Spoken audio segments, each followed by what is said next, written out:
Hello everyone, আজকে একটি কথা না বললেই নয়। তো আমি আসছি আজকে একটি পাহাড়ের প্রত্যন্ত অঞ্চলে।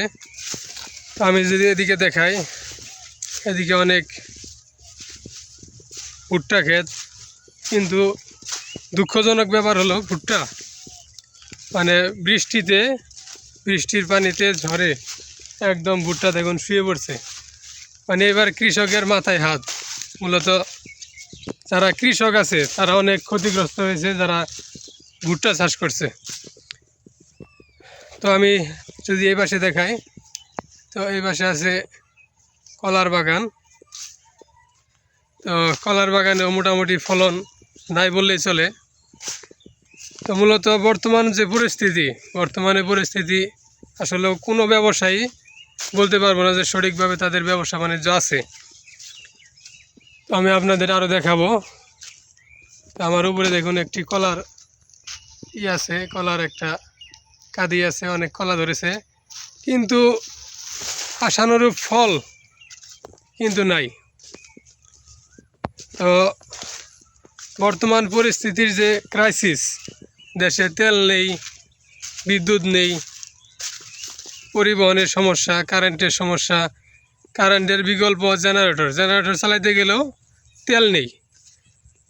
তো মূলত বাংলাদেশে বর্তমানে যে একটা ক্রাইসিস চলতেছে, সেই ক্রাইসিস যদি না থামে তাহলে ব্যবসা বাণিজ্য মানে সকল ক্ষেত্রে একটা ক্রাইসিস থাকবে। তো আমার বর্তমান সরকারের কাছে করজোর একটি অনুরোধ যে এই সমস্যা কিভাবে সমাধান করা যায়, সেই দিকে নজর দেওয়া, যেন অতি দ্রুত এই সমস্যার সমাধান করা যায়। তো বর্তমানে যে কোনো পরিস্থিতিতেই মানে থাকেন না কেন, আপনার সেই পরিস্থিতি থেকেই আপনার মোকাবেলা করতে হবে। যখন দেখবেন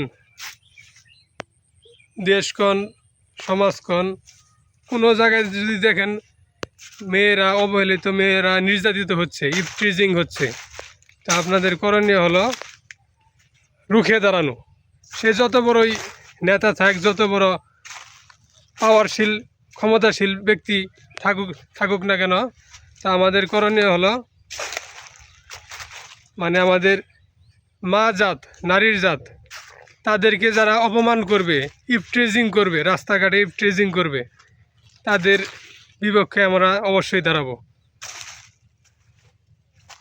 মানে যারা ইভটিজিং করবে তাদেরকে আমরা শাস্তির আয়তে আনবো, সেটা হোক হাত দিয়ে, সেটা হোক আইনের আশ্রয় নিয়ে, সেটা হোক রাষ্ট্রীয়ভাবে তাকে ধরিয়ে দেওয়া। মূল কথা, বাংলাদেশে আপনি থাকেন বা বিদেশে যে কোনো জায়গায় আপনি থাকেন না কেন, আপনার একটি দায়িত্ব এবং কর্তব্য আছে।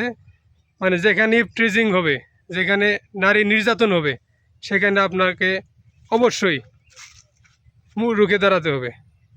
তো আশা করি সবাই বুঝতে পারছেন।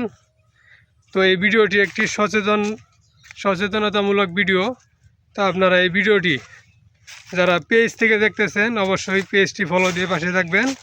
আর যারা ইউটিউব চ্যানেল থেকে দেখতেছেন, তারা অবশ্যই ইউটিউব চ্যানেলটি সাবস্ক্রাইব করে পাশে থাকবেন। ধন্যবাদ সবাইকে এতক্ষণ সাথে থাকার জন্য। আসসালামু আলাইকুম।